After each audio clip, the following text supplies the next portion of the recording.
Welcome to An Honorable Profession, a podcast giving America hope since 2018. I'm Ryan Coonerty. Along with Debbie Cox Bolton of the New Deal, I'm lucky enough to be your co-host.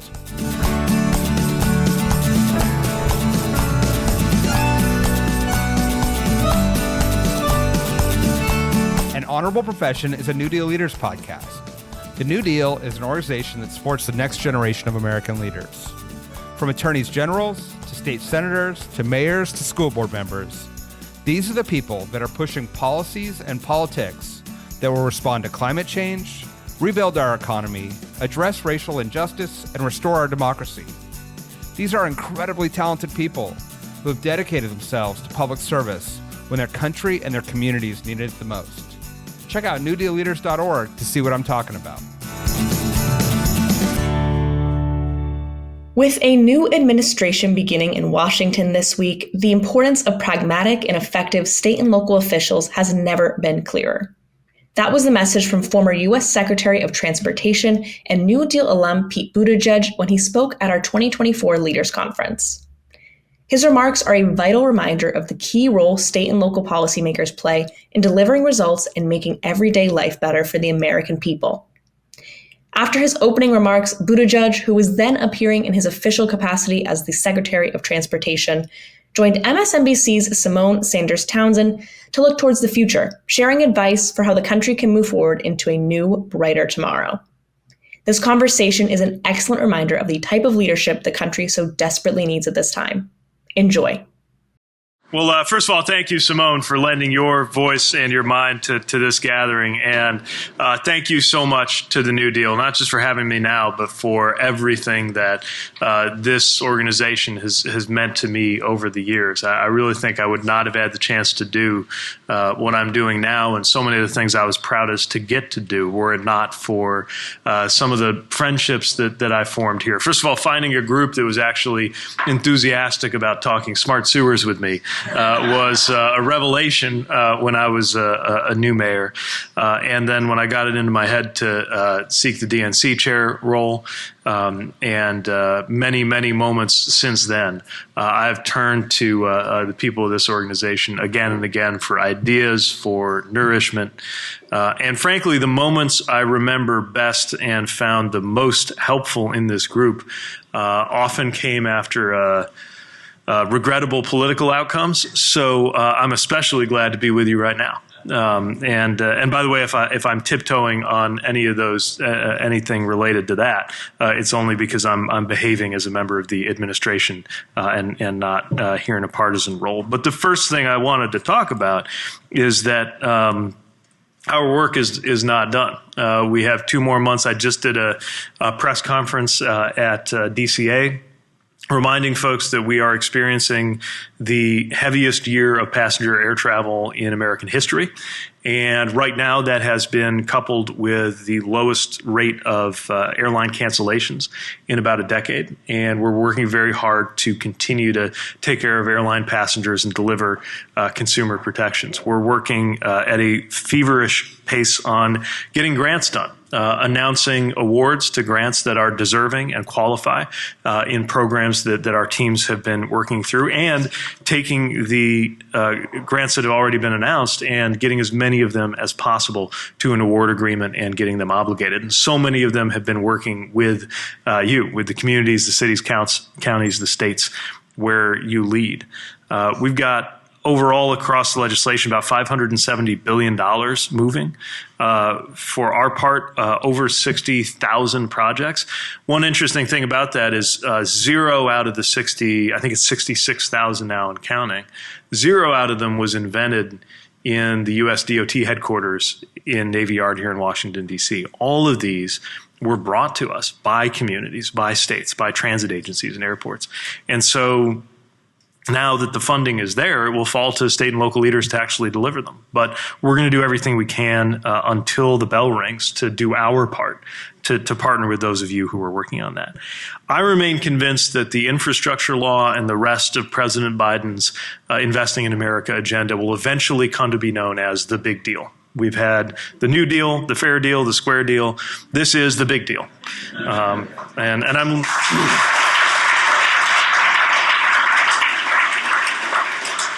And one of the things I've said to my team in the last few days is this is not just a time to look back at what we have achieved, but we'll actually get to look forward at what is being achieved in the years to come. Because whether we are talking about auto workers in St. Joe County, Indiana, where I grew up, seeing a level of investment coming to auto manufacturing, which is more than we've seen since the Kennedy administration and would not have happened if not for the IRA, because it's related to electric vehicle battery production, or whether it's the bridges and the tunnels and the airport terminals and everything else that we're doing. Most of those are yet to come. And yes, I will, whatever I happen to be doing professionally, I will do my part to remind folks how those came about, since even during this administration, there have been plenty of folks who voted no on the funding who have not hesitated to claim credit for the projects. And if they're just rejoicing about the projects, then I will cheer them on. If they're claiming credit for it, then we have to have a little conversation.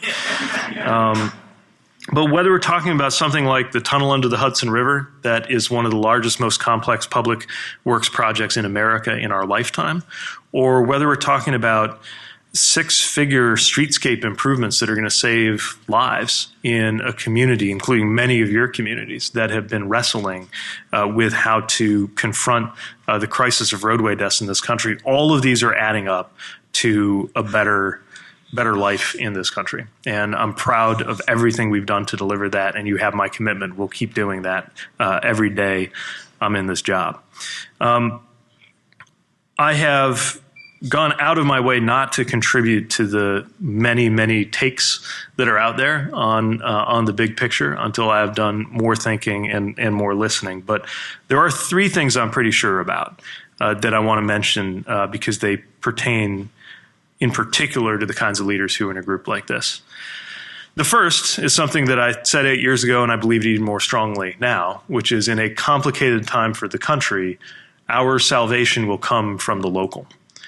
Leaders who are at that local level, at that state level, engaging people who actually know each other and working on the basic delivery of the things that we expect of our government will, I think, be one of the most important, collaborative, reality-based and values-based sources of leadership in American society.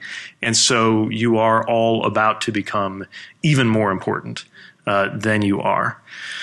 The second thing I'm sure of is that information is everything, and we are not that good at it.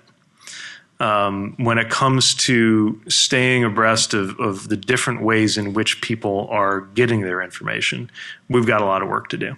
And a Democratic official going on Fox News is an example of that, but that is just scratching the surface of what we need to do to find people where they are.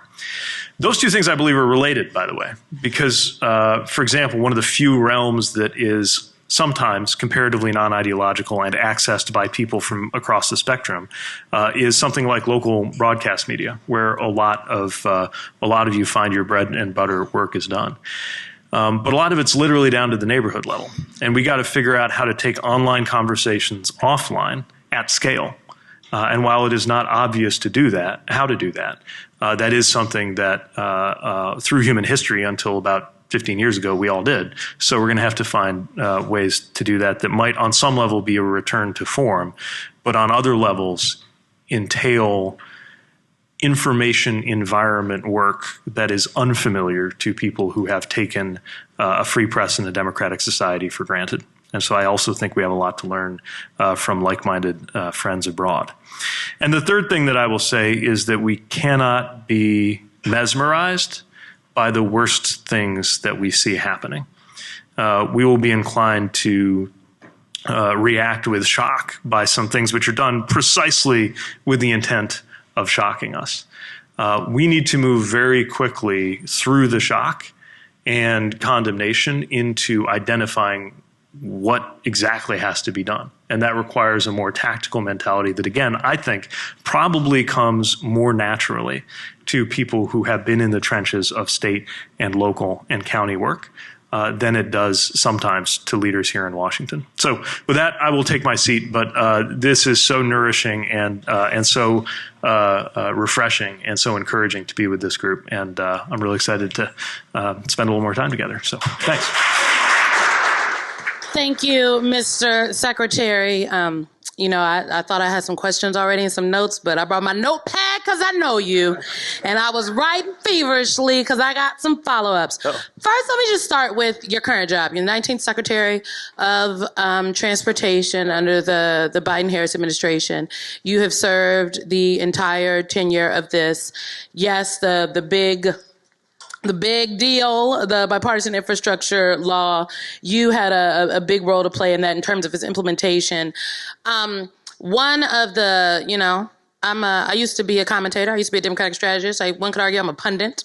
One of the things the pundits say and have said throughout this this last, frankly, year and a half, not just the last 107 days or so, is that the impacts of this bill, it's just not felt. It didn't reach people. And I have heard some folks note that perhaps the administration should have pushed very hard to have the bipartisan infrastructure parts of this, as well as the care economy pieces.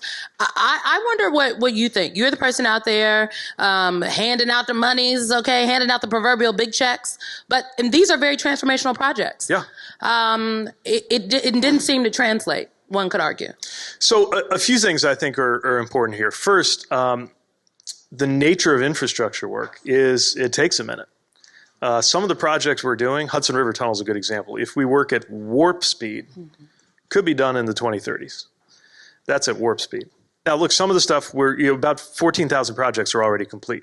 But there are a lot, and the bigger and more complicated, the more likely this is, that take a while. So unlike the child tax credit extension, which was a good policy that we did, and by the way, that we'd still have if congressional Republicans hadn't blocked us, which reduced child poverty dramatically that next year, some of these things take longer. That said, they're already delivering value even before the projects are done because of the building trades jobs that are being created in building them, even if we haven't yet had the advantage of using them, if you're thinking about the new bridge or tunnel. A second thing that we were up against information-wise is, as one of my colleagues puts it, good news is no news. It's actually a lot harder to get attention on something that was uncontroversially and unambiguously good as whatever the hot controversy of the day, right?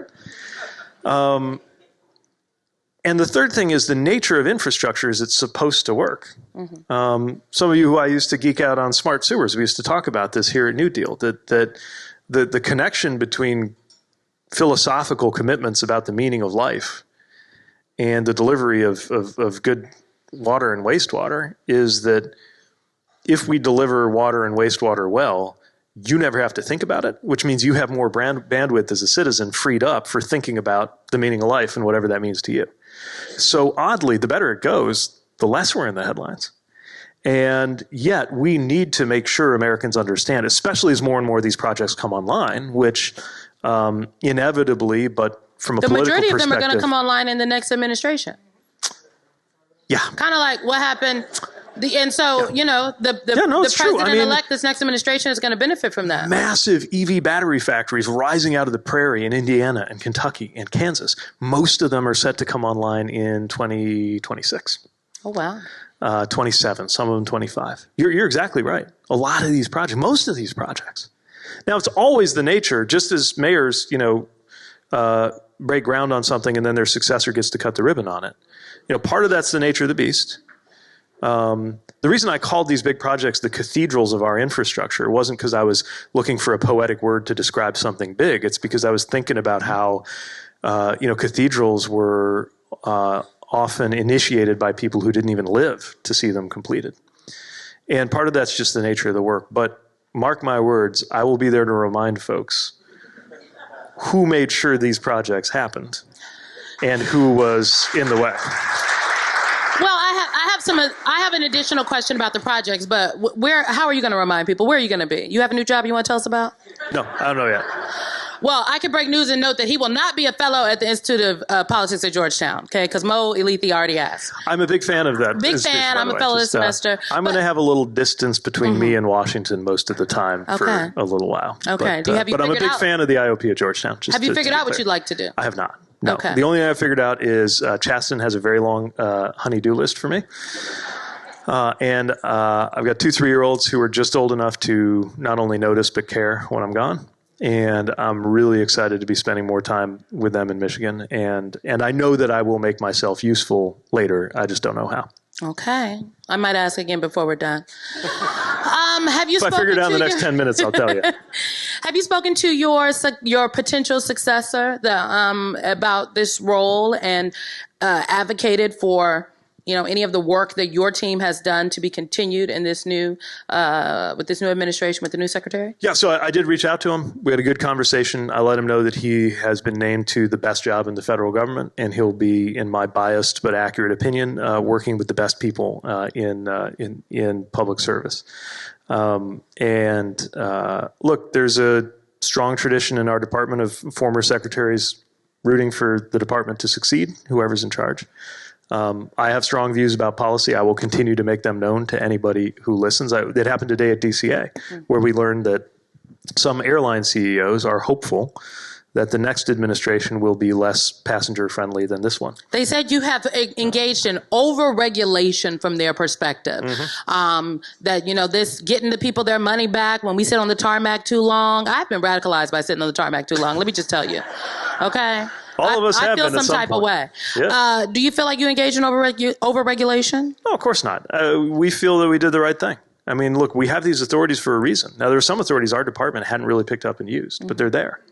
And to me, that means we not only are allowed, but are obliged to use them to make people better off. And I'll tell you, we get a lot of complaints, thousands of complaints about aviation.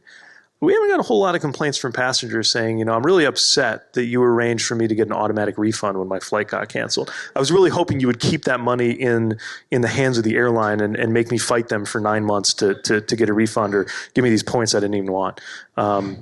Nobody's ever written us and said, this airline told me that I could get a trip to Hawaii if I signed up for that credit card that they make the flight attendants tell us about, and now I can't. And I really have come to realize that I was wrong to believe the airline in the first place, and it's really my fault as a customer. Right? Like, come on, like this. And by the way, again, I will, far be it for me to speculate on what the next administration will do, but if not in Washington, certainly in America, these are bipartisan priorities that people want to see get done. And I might add, we are not finished.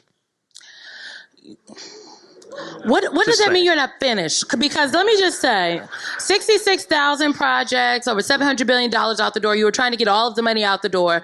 To be clear, out the door means awarded, but not necessarily check written or funds wired.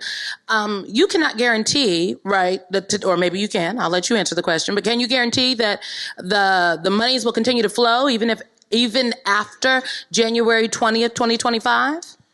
I can guarantee we're doing everything we can to make sure that they do. But look, the reality is a new administration is a new administration. Now, the more of those awards can be covered by a grant agreement, the better, because it is more difficult to withdraw dollars from something that the federal government has committed in writing to providing.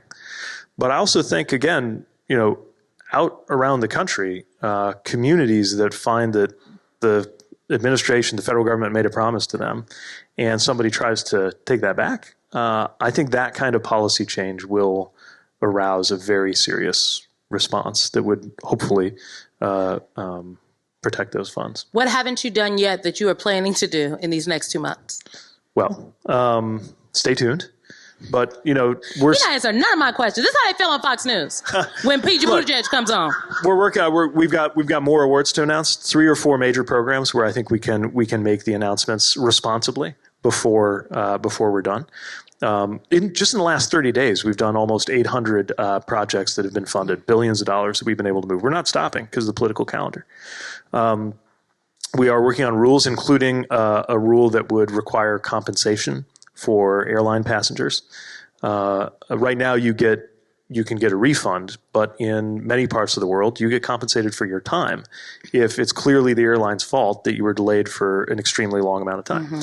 And so we're working on a rule that could contemplate that. And several other measures that we think will either enhance the passenger experience or the safety of the traveling public. I remember in November-ish 2020, after it was clear that Joe Biden and Kamala Harris had won the election. And there were many people that were talking about the jobs that they wanted and what they wanted to do. And there were some people, when they heard the inklings that you were up for some different things, but that you, after the fact, when you were going to be the transportation secretary, there were some individuals in Washington, D.C. that say, he doesn't even have an airport. He's a small town mayor. He doesn't even have an airport. Well, people were saying that. Yeah, you can respond to the critics. Is this a job that you asked for? One, and then two, why transportation secretary? One could argue, hindsight, looks like you had one of the best jobs. Okay. Out there, handing out checks, cutting ribbons, and the nitty-gritty of the stuff. Kind of reminds me of a job Joe Biden had when he was the vice president, handing out checks, cutting ribbons, giving people stuff. Sure did help him when he ran for president again. So just wondering why you wanted this job. I was going to circle back. Gosh. So I did not ask for a specific job from the president-elect. I knew that if he thought I could fit on the team, he'd let me know how. But I was thrilled when he did, and when he said this is what he wanted me to work on. Because even then, in our very first conversation about this, he said this is going to be a big era for American transportation. And he was right. Administration after administration. Honestly, one of the few times Donald Trump had me fooled when I was sitting in these seats was I actually thought he was going to do that infrastructure package he was talking about. Infrastructure Week. Everybody wanted, Infrastructure Week. Annual Infrastructure Week with no result, right? But I really thought they would do it, and they didn't. But I knew that Joe Biden would do it. And I wanted to be I was excited to be part of that. I think any mayor will tell you that transportation is part of the beating heart of what they work on. Public works, in our case, we reimagined the whole streetscape at the core of our city. Back then, there wasn't an infrastructure bill, so I didn't get any funding from the Department of Transportation. They gave us a nice award, though, so I appreciated that. At least we had the moral support, which is something. A for effort. So I knew this was the kind of thing I wanted to work on. And frankly, I valued the fact that a lot of what we work on does not have an immediate ideological partisan valence. That everybody wants a better bridge, a better road, a better tunnel, a better airport experience. Now, don't get me wrong. Obviously, we had partisan fights over the fact that there are climate implications to every transportation decision, because the single biggest contributor in the U.S. economy to greenhouse gas pollution is the transportation sector. We had fights over labor, and not everybody was on board with our commitment to being the most pro-worker administration that there's ever been. We had all kinds of fights. I aroused a surprising level of controversy by suggesting that we should do something about the places where infrastructure was used to reinforce segregation. I imagined that desegregation was a pretty uncontroversial proposition, but that turned out to be a political fight too. Mm-hmm. Like in Detroit, for example. Detroit, I-375 cuts like a gash through Black Bottom and Paradise Valley. And that were thriving neighborhoods in their day. And there's stories like that. This isn't just something that happened in a few places in the South. Detroit, St. Paul, Minnesota, Buffalo, one of the biggest projects we're doing, Syracuse. A lot of this is New York State. And nobody is worse off when we do that. There are healthy local debates about how to do it right, and that makes sense because obviously there are communities that think twice when anybody says we're here with federal transportation dollars and we're here to help, right? So we have honored that difficult local conversation. But I think it's unfortunate that became a political football in Washington because nobody is harmed by dealing with some of the harms of the past. Chinatown in Philly, the Vine Street Expressway. And that didn't happen like back in the 40s. They finished that in the 90s, and it cut Chinatown in two. And we're doing something about it. I'm proud of that work. But again, alongside that kind of work that got a lot of headwinds here in Washington, a lot of the work is truly nonpartisan in its nature. And having cut my teeth as a mayor, where famously there's no Democratic or Republican way to pick up the trash, I really enjoyed that. You talked about your three things that you were sure about. We talked about one of those information and how people get it and how folks should be communicating. You have to go different places and spaces. Your first was that in complicated times, salvation is going to come from the local level. You talked about reality and values-based solutions. The people in this room and many people on the Zooms out there that are watching, they are wondering what this transition to a new administration will mean for them and their communities, how they navigate the changes in the federal government. But I think they're also wondering about these conversations that they're seeing playing out online. They're seeing playing out on cable television, if they're watching on the podcast, if they're listening, about this. It seems to be this tug and pull between who people should be talking about and who people should be fighting for. What do you think? Who is working class in America to you? Well, first of all, if anybody who regards themselves as working class doesn't think that we have their back, that is shame on us. Yeah. We got work to do. But who is the working class, I guess? Because some would argue that talking about working class people is code for white working class people. And I don't think we should assume who one is talking about when they use the term. And I was struck by the fact that middle class, working class didn't find its way into your three things. I think that was intentional because I find you to be quite intentional when you speak. So look, there are certain middle class is thrown around in political rhetoric so often that I think it's lost most of its meaning. And for every time we've overused the term middle class, though I'm proud of the record that this administration has in supporting the middle class, not least by supporting workers. And I would add, supporting opportunities for people who were not prototypically considered to be part of union workforces, including more black and brown workers and more women, not just through kind of moralizing and browbeating, but by making sure there's child care center at a work site so a working mom could get there, or by engaging the local unions to create pathways into that union for people who had been left out. But anyway, for all that we use the word middle class, a word we haven't used a lot is poverty. And a lot of people are in poverty. They are poor or low-income Americans, white, black, brown, who don't know if we have their back. And that's a problem. The last time I checked, there's not one county in America where somebody working on minimum wage full-time can actually afford an apartment. We've got work to do. And that's not just the information environment. Definitely got work to do in the information environment. We have substantive work to do to count on the people, to take care of people who count on us, who count on government to help address their problems. And the simple fact is not enough people have felt that. And here's one way to think about it. Imagine two different citizens who have been skeptical of us on the economy. Citizen one sees us talking rightly, proudly about all the jobs we created and the fact that we're handing to the next administration an economy with 2% inflation, 3% growth, and 4% unemployment and 5 to 6% interest rates. Not a lot of administrations have gotten that on the way in. But that doesn't help them. They are not part of the average whose real wages have gone up, even accounting for inflation. They are not they were hoping to buy a house, and it's not happening for them anytime soon. And so they're pissed, right? That means that for all of the great policy things we've done, not all of that has caught up to them. Now, I can give you all the reasons why. That voter will be better off when we continue our industrial strategy, continue creating jobs, continue to raise wages, and if we had a chance to do things like have insulin at $35 not just be for seniors, be for everybody. Do things like make sure there's actually paid family leave in this country. Right? I can give you all the list of why we're the right answer, but they may well be skeptical of us because of results, and that creates a policy or a delivery problem for us. Compare that to citizen number two.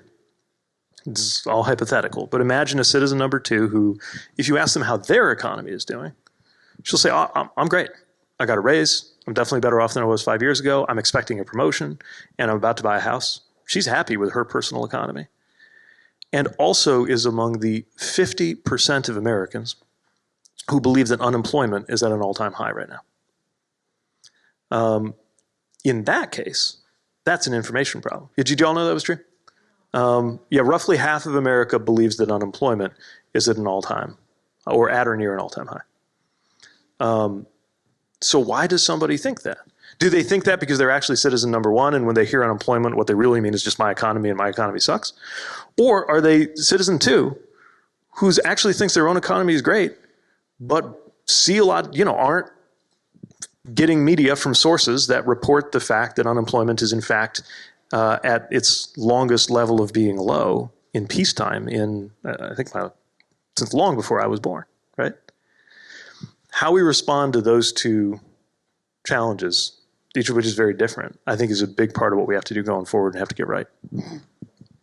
This is one of the best answers I've actually heard on that issue. So, Thank you. I'm going to clip this one for the streets. So. Before, the streets might have already clipped it, sir, if I'm being honest.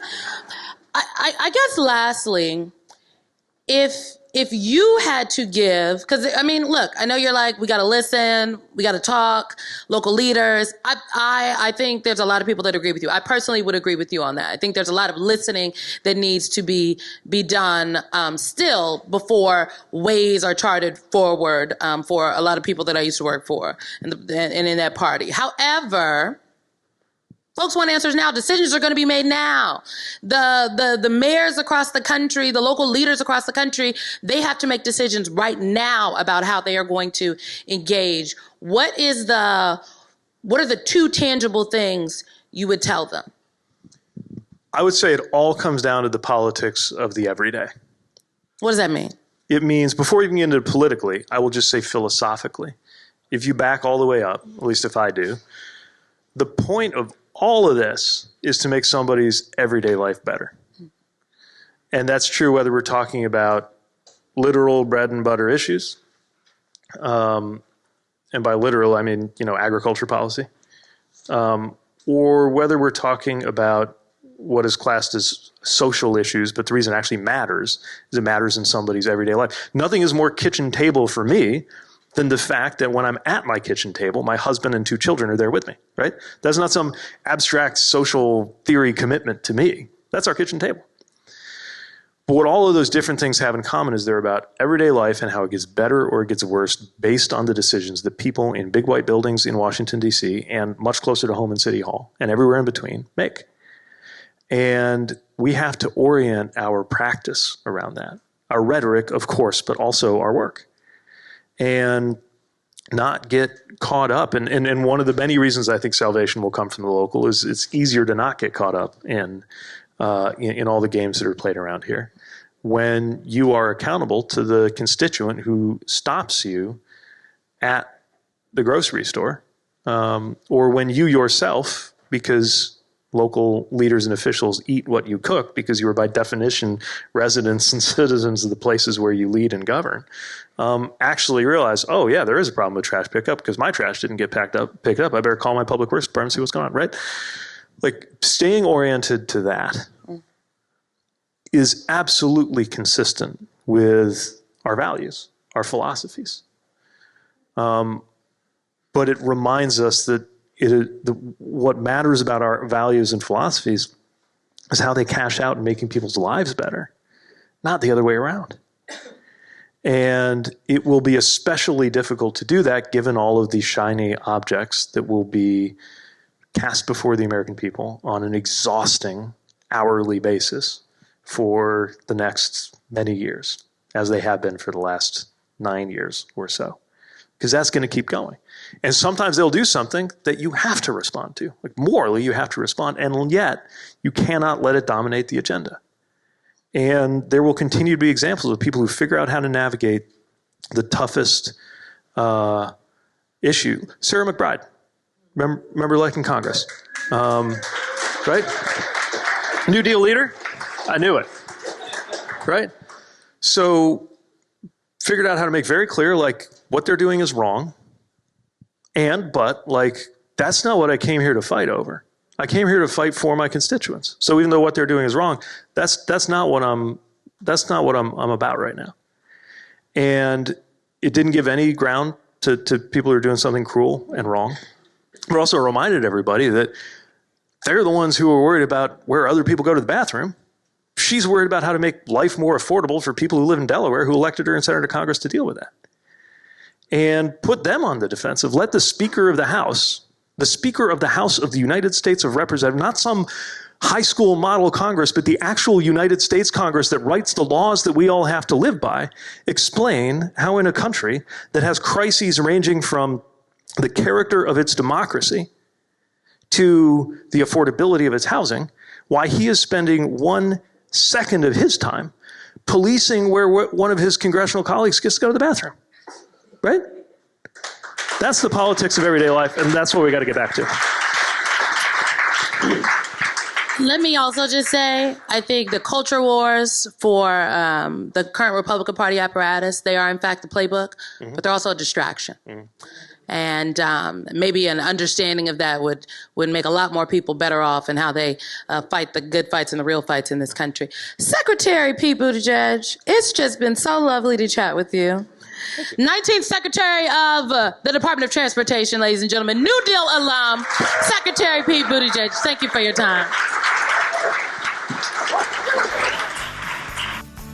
An Honorable Profession is a New Deal Leaders podcast. Thanks to the team at New Deal for producing this episode. We encourage you to bring honor to public service, and because we keep things honorable, no tax dollars are used in the making of this podcast.